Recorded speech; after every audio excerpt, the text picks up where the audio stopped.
I'm going to start with a confession. Now, my first confession was going to be it's my birthday. It really is my birthday. And does everyone know what a millennial is? When we talked earlier about millennials? You're looking at slightly back. So born 1980 to the year 2000, okay? All right, so the first confession was to be I am not a millennial, but the second one is, it's a bit difficult this, they wind me up a little bit, okay? Now, my kids are 4 and 3, but my nieces and nephews are millennials and they've caused me some challenges. And I think it's because I don't really understand them. So today I'm going to talk to you about a tool that we've put together that's a concept. I'm just going to show you a concept. But some of the thinking that's gone into that tool. So anyone here and worked in the call center world in the 90s? Okay, do you remember it? It was tough, yeah? I was an agent in 1992 and it was really, really tough. Does anyone remember hunt groups? Know what I mean by a hunt group? Yeah. A hunt group used to like stalk you around the offices until you picked up the phones. We had 3-hour induction, normally done by a temp, and then you were answering the calls. Our CRM had 3 screens and the notes you could overtype, so you had no idea why the customer had called. And the best was fiche machines. Anyone remember fiche machines? So you used to have to queue up to get the copy of the customer's bill, who's calling with bill shock, because the 90s, I worked for a mobile phone company, everyone had bill shock, because it was 50p a minute. And then finally faxes. Remember faxes? There's a room somewhere in Oxfordshire with about 10,000 faxes, because you never found them, did you? So, you know, that's what I faced. And still, with great hubris, I'd like to say I thought I was a really very good agent. And now millennials. They want flexibility. Now, flexibility in my career was that I didn't get sacked. That was my idea of flexibility, because my team leader was a bit frightening. They want engagement. They want empowerment. I don't actually know if empowerment is even a real word. You know, and I think they don't know that they've been born. They have no idea what sort of benefits they have, okay? Right. And that, ladies and gentlemen, is the problem. Now, clearly, I don't think like that. That was just a rant, just to make myself feel better. But the hypothesis for today is we've created a world, a contact center world, with exceptions, because we're at a conference and everyone's telling us about the great stuff. But we've created a world with a lot of tools, a lot of culture that was created by people like me, who grew up in a slightly broken world where we made, do, and mended. Does that make sense to everyone? We put up with some crap technology, we put up with some crap culture, and now we have a whole new generation that doesn't want that. So that's my hypothesis for today's presentation. So my agenda is why I think we need to adapt to this generation, and actually I think they're informing us a lot, because I'm sure you have multiple generations in your contact centers. I think they're informing us a lot about how to manage older generations, what we can learn from customers, because I think the way, it was interesting what Ian said about how and Petra said it as well, put the agent first, not the customer. We've done lots of stuff on customer. I think we should look at the agent, then applying that to the employee, and then I'm going to do a little demo at the end just to show what we mean. So, you know, I thought I've got a bit of an attitude problem, and the look on several of your faces really made me think I have an attitude problem. So I went out to the media, because we can trust the media, can't we? President Trump tells me we can trust everything the media says. And I found some interesting headlines. Has anyone seen this Time magazine one? So they came up with Generation Me, the lazy, entitled narcissists who still live at home.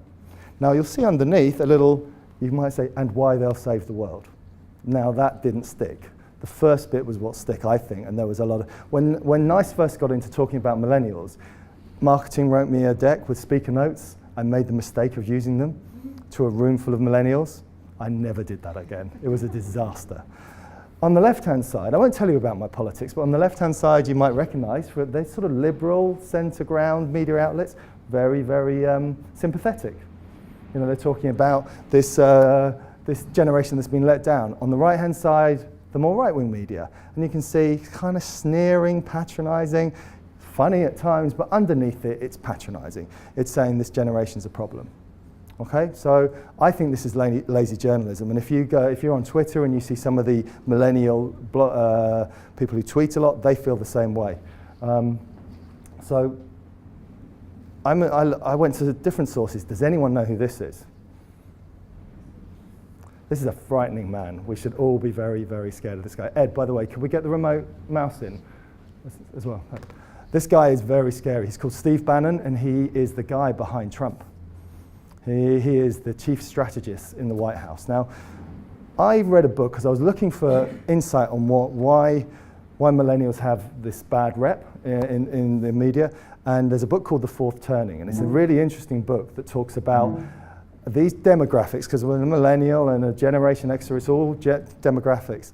They have been repeating for 400 years, and they have this theory that over human history, that there has been different generations, perfect, thank you, different generations who basically compensate for the preceding generation. So you're formed by the culture you grow up in, and the one you mature in, and you retire in. Does that make sense?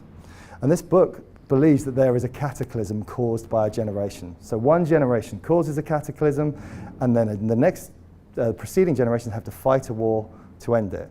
And if you're into politics, read what this guy thinks. He thinks that he wants to create a war so the millennials fight one and be the heroes. Now, I think that's awful, but I think there is something interesting here. So these are these archetypes. Sorry, I know I'm your way here. Yeah. My parents were born in 1940. They're what's known as war babies, too young to fight the war, and grew up post-crisis and formed by that. And they're our real elderly now. They're sort of over 80. Then you have the baby boomers. Any baby boomers in the room? No one's admitting to it. One admitted to being a baby boomer. I'll come back to them. Then Generation X, that's my generation, 1965 to 1980, the best generation ever known to mankind. Yeah, there's a lot of nods going on here. And then the millennials. And their theory, if you think about the way the two key generations here, the baby boomers were born in a time of boom and huge cultural change and inequality and a lot of money, and they're leaving the world now in a little bit of a state. You know, we've got banking crisis, global famines, we've got global warming. It's not much fun at the moment. The millennials are inheriting that. So what I think for us in the contact center industry, we have an opportunity. Let's not let the millennials come into management roles in sort of 10, 15 years' time and think we've got to clean up a mess. I think we actually have something to clean up now. Does that make sense? So I kept going. I like a bit of history. Now, you might not be able to see this, but what you're seeing on the screen is a bit of data live from the 17th century. Okay, so 17th century London was pretty unpleasant. Pestilence, plague, and there was a guy called John Graunt. He was a merchant, he was a draper, and he used to go to all the parishes where they had data about births and deaths, and he analysed them, and he created these tables. And people died of very strange things. They died of sadness and lethargy and fear. And I hope none of you are feeling that at the moment. There's a great one. I don't know if you can see it down here. It actually says suddenly. There was quite a lot of people who just died suddenly. but what he did, interestingly, it was the intelligent use of literature. So my final point, when I'm going to stop ranting in a minute, is I went out and had a look at millennials. Has anyone seen an infographic about millennials? There's about 10 million. They're everywhere. So I've summarized them for you in my role as the presenter. And I don't understand why we don't like them. What's not to like about a millennial? They're connected, they're highly qualified, they're tolerant, they're entrepreneurial, they're diverse. So it doesn't make sense the media doesn't like them. And the stats bear that out. There's less pregnancy, there's less crime, less smoking, less drugs. So I looked further and I thought, well, I'm a bit of a live to work. They're much more work to live. So they have a much better lifestyle than me. That annoys me. They sleep more than I do. I have a 4-year-old and 3-year-old who don't believe in sleep. They have more tattoos. I won't comment on whether I like that or not. They have children later and they marry later, so they're having more fun. And finally, we can't get rid of them. That's the other thing, because they live at home for longer. But there's a serious point. That's my final serious point.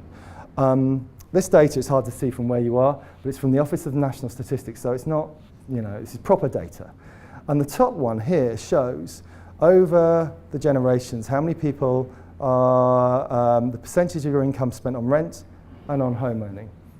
So it's a 15% swing how much is being spent on rent. And down here's the killer. And I might reveal my politics slightly.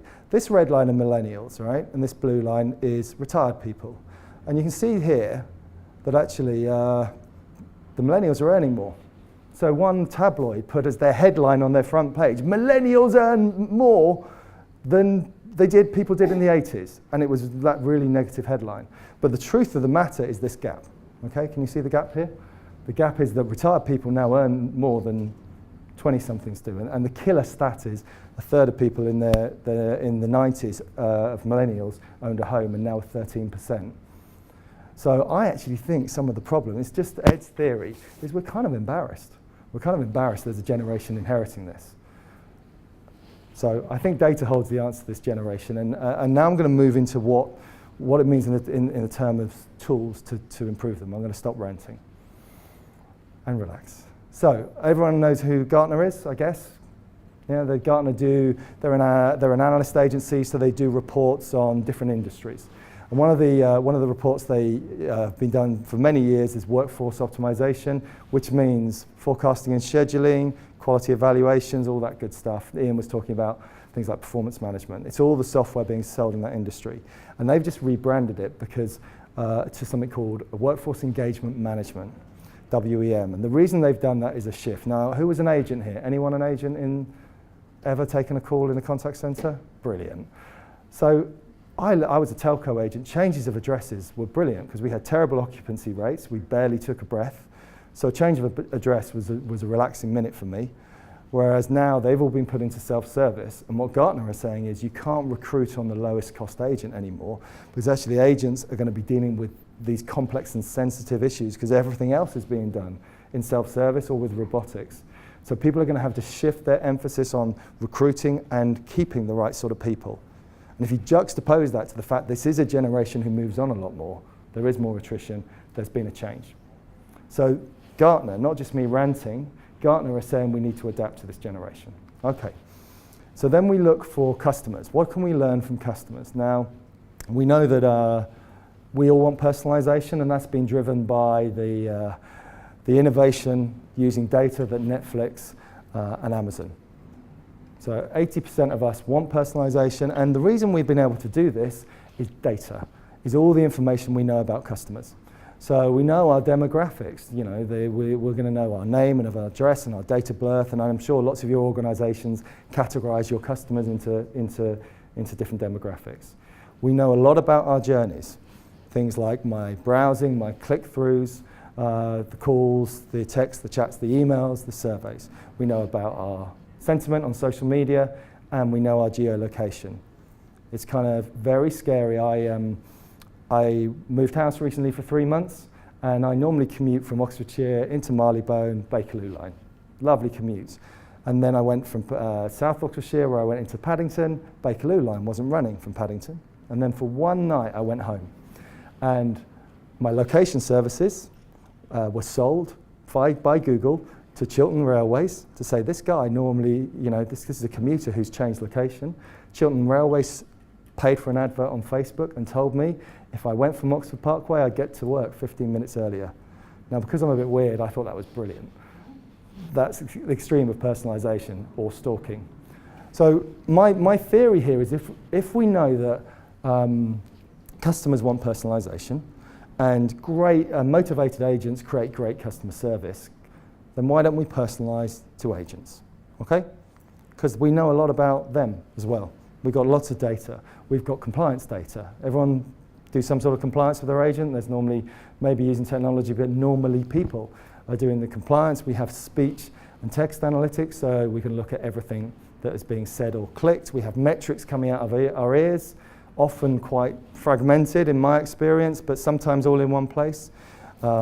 We have desktop analytics, very scary stuff when we look at every click, even when they're not clicking, when they're in idle. Is it a good application? Is it Facebook? All that stuff. We've got evaluation. We've got surveys up to, 30-40% you can get surveys now of your interactions. So we had this theory that could we put this together into some sort of map? And funnily enough, it was called a map. This is our map of the agent. So instead of just seeing agents as metrics, we're creating a wider view of it, and we call this the agent's persona, okay?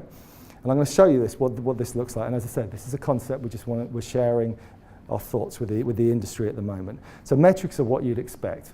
Am I adhering to my shifts? Am I getting it right first time? All the things that people have talked about this afternoon, all those key metrics, net promoter score, etc.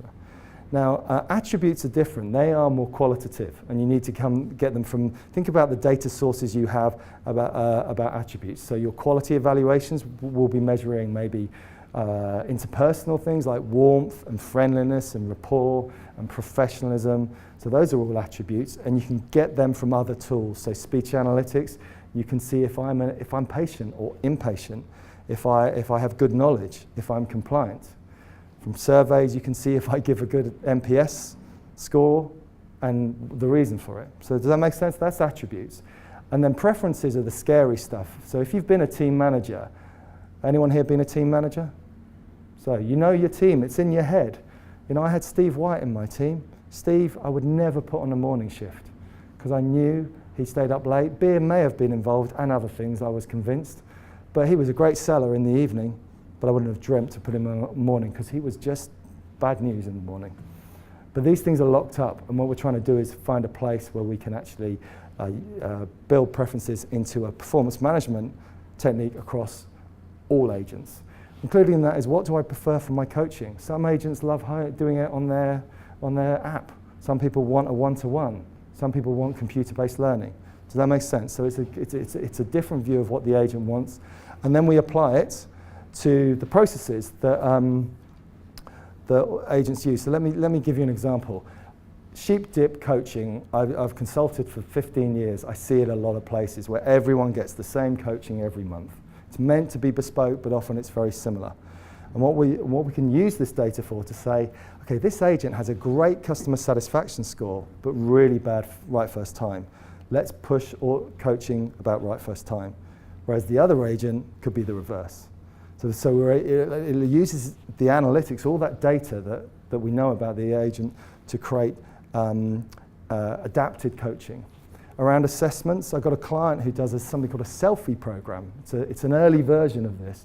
And what they do is they understand what their top reasons for repeat callers are, and they push the same call, so they know the call reason, and they push a call to the agent and the team leader, the same interaction, and they both assess it. And that's a simple version of what we're going to do here, which is automated self-assessment, where if I know an agent's struggling with selling, on that agent's desktop, when they log into their performance management tool, will be interactions where they fail to sell. And that's cutting out layers and layers of inefficiency around the process. But more importantly, this is the generation who want their empowerment to change their career like they have on YouTube, and this is taking that into account. We've also got things like auto-scoring. So if you're using evaluation at the moment, where a human being ticks an evaluation form, we're using analytics for this. So you can automate scores. And finally, robots. Everyone familiar with what robotics are doing at the moment in the market? Does anyone know what I'm talking about with robots? So a robot can be put on an agent's desktop, and this robot, it's not really a robot, it's a program, but it's sat there, and it can talk to your HR systems and say, this is a new agent, and I know from my analytics, this agent struggles with technical calls, so I'm going to guide this agent through this call. Whereas if it's another agent who's brilliant at technical calls but has weaknesses in another area, the robot might appear, the robot might be not used at all. Does that make sense? So we're automating these processes. Okay, I'm just going to play a little video talking about personas, and if you've been an agent, I want you to think about what sort of persona you are. In the world of customer service, one group of individuals is always ready to take the call. Sometimes they're firm. Well, that's everything. Have a nice, I think I said that's everything. Were you listening to me? And sometimes they aren't. Well, who'd have thought it? And then what happened? Yes? Yes? Oh my goodness! What did you say? Really? Oh, no, go on. Sometimes they have ideas of their own. Hang on. If I update your date of birth, give you an extra dog, and change your middle name to Caroline, yes, I can upgrade you after all. And sometimes they don't. You can depend on me, sir. Just give me a job to do, and I'll get on with it, straight up, for as long as you want. And sometimes they just like to keep the peace. Oh dear, you're going to be angry with me, aren't you? If I gave you a discount, would you promise not to shout at me? Little do they know, but with the help of NICE Adaptive Workforce Optimization, they're about to become the most engaged, efficient, and brilliant customer service agents anywhere. They are the Contact Squad, and they're coming to a contact center near you now.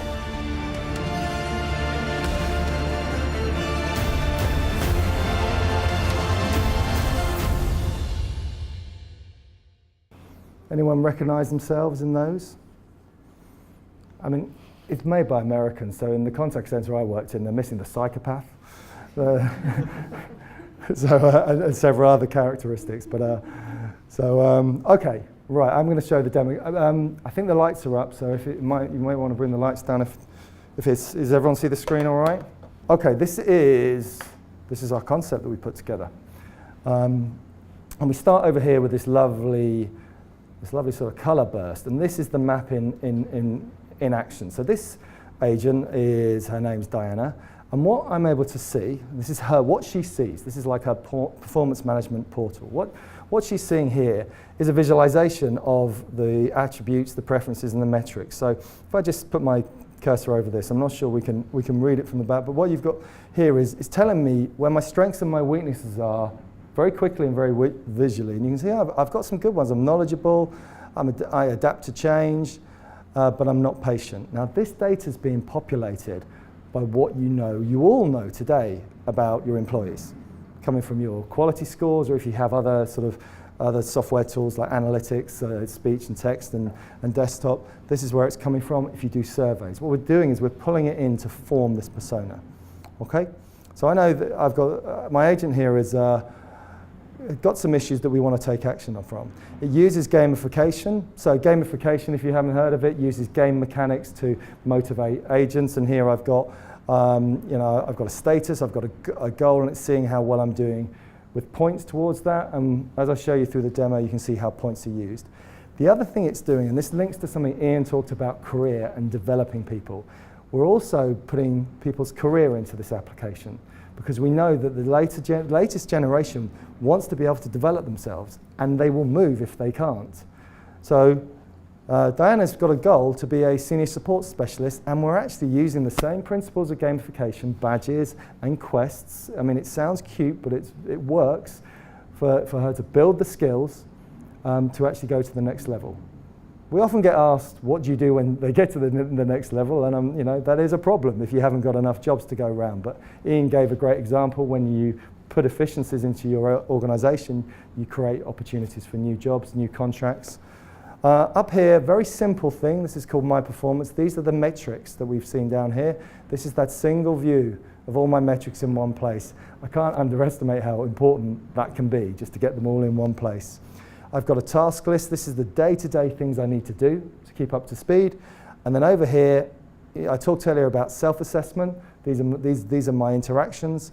And at the bottom, I've got my schedule, and I can click into any of that. Make sense so far? All right. So the first thing I'm going to do, because I've been given some time off the phones, and I'm going to click on an interaction. And here, it's giving me the date, the time, and it's been auto-scored to 60%. Now, it's important to note, this will not replace people doing quality evaluations. Human beings will still be needed to score people's behaviors. But you only can do, 5, 10 interactions a month with quality? It's very hard to get a view across every interaction. So what we're doing here, we're also scoring based on a couple of dimensions. Firstly, down here, can you see this agent is lower than average on a CSAT score for this interaction? And then we've got information from surveys, and then from speech analytics, we know that they've talked over. So one thing speech analytics can do is to identify when an agent and a customer is talking over each other. So that's a really strong indicator of impatience. Is it clever enough to know which way around it is? Yep. Yeah, not 100% clever, but it's an algorithm that separates the two and then works out who's who, and it's about 85% accurate on that. So also you've got things like contact reasons coming from telephony, so it's bringing it all together, and then I can listen to this call, I can do a self-assessment, I can update the supervisor, I can do peer review. So very, using some advanced technology, but pretty simple concept, and it works You know, the telco I work with have really got this to work.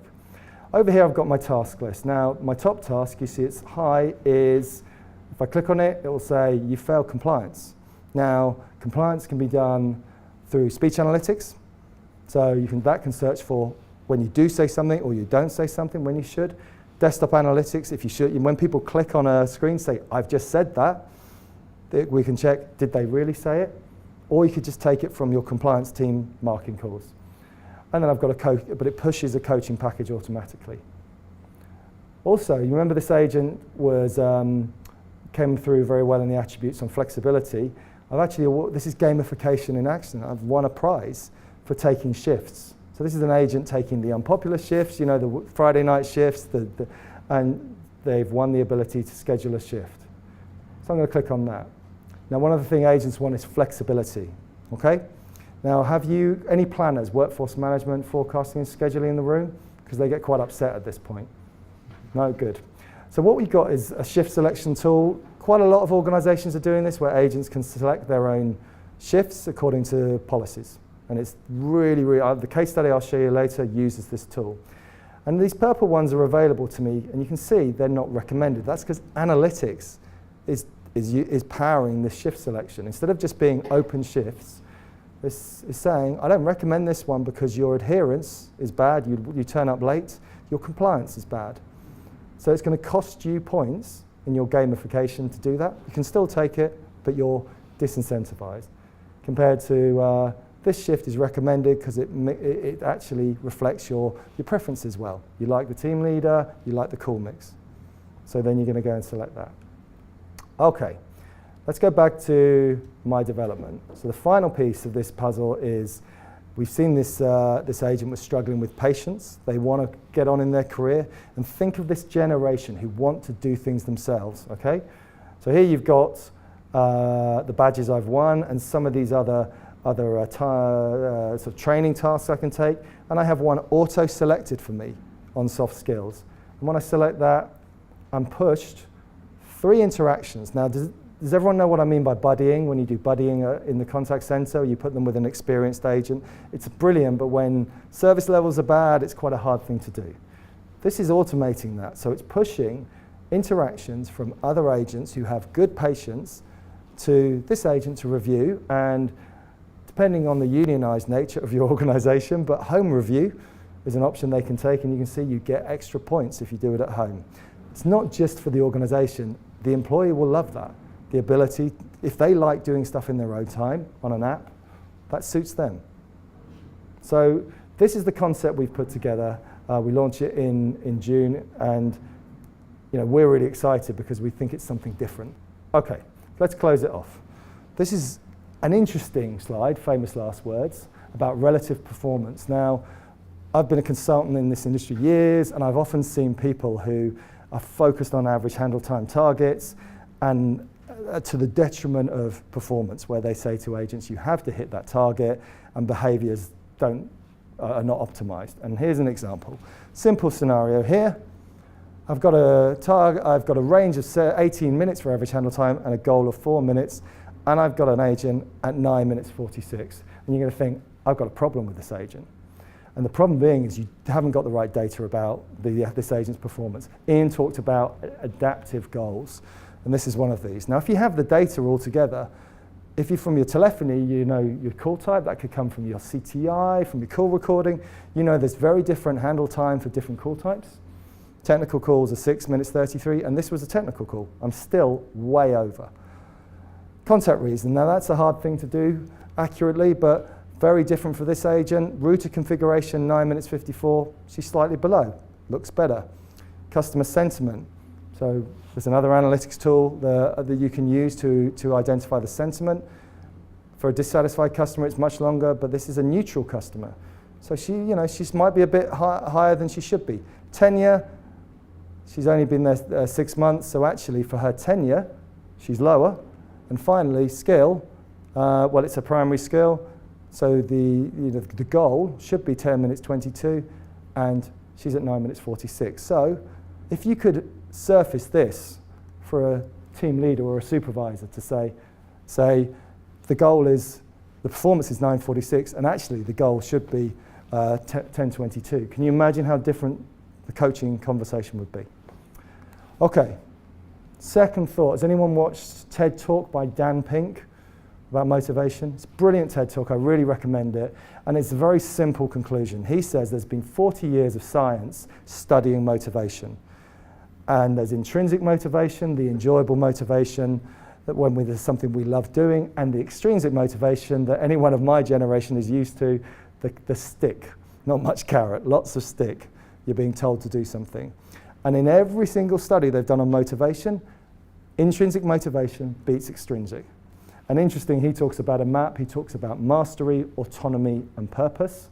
And again, Ian talked about, and Petra earlier did talk about giving autonomy to people. And a great example of autonomy is Google.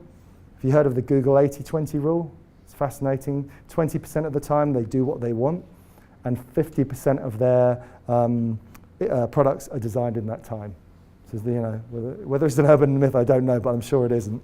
The other story is great for someone who's old like me. Does anyone remember Encarta from the 90s, CD-ROMs?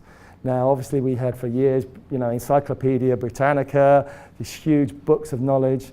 And imagine if you were, so Encarta was made by Microsoft, and imagine if you were in Microsoft, you were the CEO, and you're being pitched two solutions to an encyclopedia problem. One is Encarta, the best sales guys, the best academics, and it's all in this lovely CD-ROM, which was exciting back then. Or someone comes along and says, I've got this idea, we're going to do it for free, and we're going to update it ourselves. Well, it was Wikipedia. Now, the rest is history. Wikipedia is still kicking, Encarta died, and that's about purpose. So I just recommend have a look at that talk and think about how much stuff in my contact center am I using extrinsic motivation, because you're fighting science. Okay, just a quick case study. I've got a couple of minutes left. This is EE. Now, the thing to remind you is this doesn't use the product I've showed you. This is an earlier version of it. I'm really proud to work with EE. They've done two really simple things. They've put the customer at the heart of everything they do. So the way they design their solution for their employees was thinking of the customer. But they push information, so this is every metric goes to one place. There's only one place to get information about your performance. There's only one place to do root cause analysis on it. One place to do coaching and one place to listen to calls. And it's their tool called My Performance, and they've driven some amazing improvements through that. I'm very happy if someone's interested in this case study to tell you more about it, because it's very powerful what they did, and they won 3 industry awards last year. But more importantly, I think, is this one, the plus 46% rise in employee NPS. Okay, so really in summary, the whole theme this afternoon has been about the employee, and we think if you could have tools that you can focus on the employee, then actually almost the customer journey looks after itself. And we really believe that all these disparate tools you got together, we need to start bringing together. That's everything. Any questions? The example that you showed us, so in my role, I'm not a typical contact centre, so it's not phones in constantly. Yeah. It's more proactive. It's almost more like we call it customer service, but it's almost like account management. So there is a lot of telephone work coming in. Can examples be scaled down and personalised so actually you can reach all the different types of contact centres that, or is it really specialised in terms of really concentrating on what a typical contact centre would be?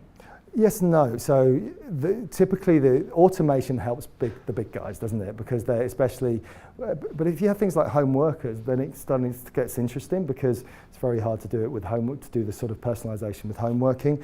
We have sort of SaaS versions for smaller centres where they haven't got like the big capital investments that some of the bigger centres would do. So yes, we do versions of it, but they're slightly different. But the same principle, which is performance management has a single view of the truth, and targeted quality management and workforce management that allows the employee to shift select. It might not be all singing or dancing, but you have to scale up and scale down to the market. I might quite like to have separate conversations. Yeah, absolutely.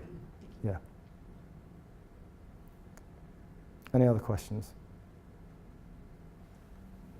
Does your solution work equally efficient for contact centers which are outsourced versus in-house? Well, I love outsourcers because it's so brutal. You know, the actual, you know, if you have the right business case for outsourced contact centers, it works really well.